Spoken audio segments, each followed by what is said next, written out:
आज हम पुनः द्वादश की कक्षा में राष्ट्रीय आय अध्याय 16 के अंतर्गत भारत में राष्ट्रीय आय की वृद्धि हेतु दिए गए सुझावों पर चर्चा करेंगे।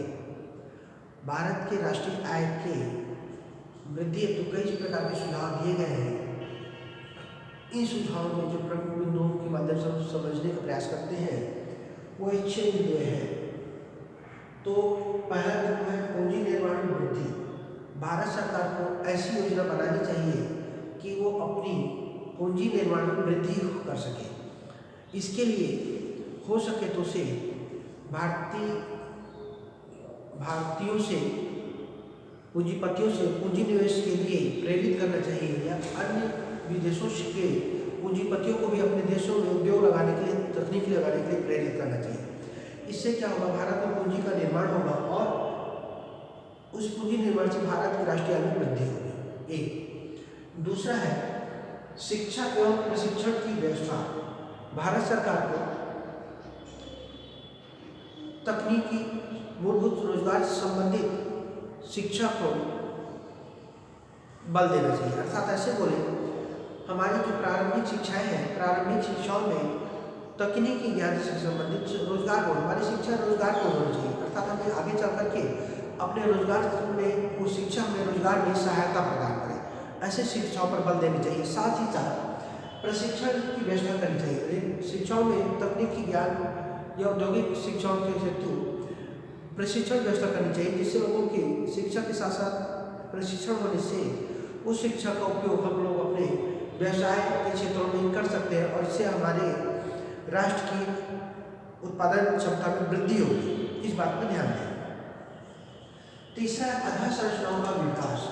अर्थात भारत सरकार को यह चाहिए कि जो हमारी मूलभूत आधारिक संरचनाएं हैं, जैसे शिक्षा, स्वास्थ्य, परिवहन, संचार, इन क्षेत्रों में विशेष ध्यान देना चाहिए। इन क्षेत्रों में विकास की कई सारी योजनाएं लागू करनी चाहिए और उन क्षेत्रों में विकास करके राष्ट्रीय आय में भी वृद्धि कर सकते हैं।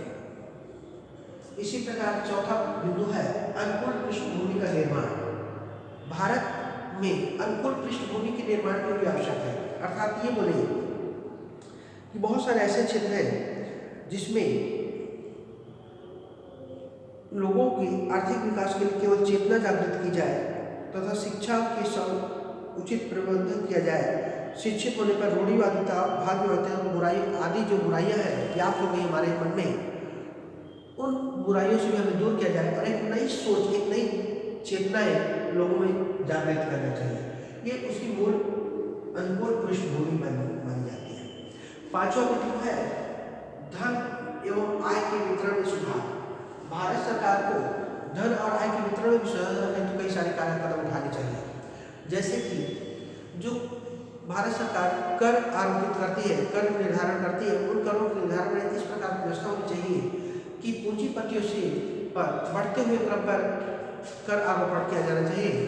गरीब लोगों के ऊपर में कर का भार न्यूनतम हो, मध्यम वर्गों के ऊपर उसका औसतन भार हो। जैसे कि धीरे धीरे किसी व्यक्ति के उत्थान में ये कर आरोपण उसका व्यवधान न डाल सके। ऐसे योजनाओं का संचालन करना चाहिए। ये इस प्रकार के आय वितरण को करने की व्यवस्था करनी चाहिए। अंतिम बिंदु है उपयुक्त निवेश ढांचा। भारत सरकार को अपनी पूंजी के लिए, निवेश के लिए उपयुक्त निवेश ढांचा तैयार करना चाहिए। उपयुक्त निवेश ढांचा का तात्पर्य ऐसा है कि भारत सरकार को उन क्षेत्रों में, जैसे कृषि के क्षेत्रों में, कृषि के आधुनिक यंत्रों के निर्माण हेतु, कृषि के क्षेत्रों में बहुत सारे पुरानी तकनीकी से कार्य किए जाते हैं, उन क्षेत्रों में नई तकनीकी का उपयोग करना चाहिए। बीज में, खाद में, उसकी कटाई निदाई वगैरह में आधुनिक तकनीकी का उपयोग करके या उन क्षेत्रों में पूंजी का निवेश करके विकास किया जा सकता है और यह विकास हमारे राष्ट्रीय आय की वृद्धि में सहायक होगा। इस प्रकार ऐसा बोले कि भारत सरकार को अपने देश के उन सभी क्षेत्रों में भाषा, जाति, भौगोलिक संरचना, जलवायु, इन सब बातों को ध्यान में रख करके लोगों की रुचि, रोजगार, प्राकृतिक धन संपदा, इन सब बातों को ध्यान में रख करके उपयुक्त अनुसार अलग अलग क्षेत्रों में विकास के इस प्रकार के नए नए चरणबद्ध क्रम से गति देने का प्रयास करना चाहिए।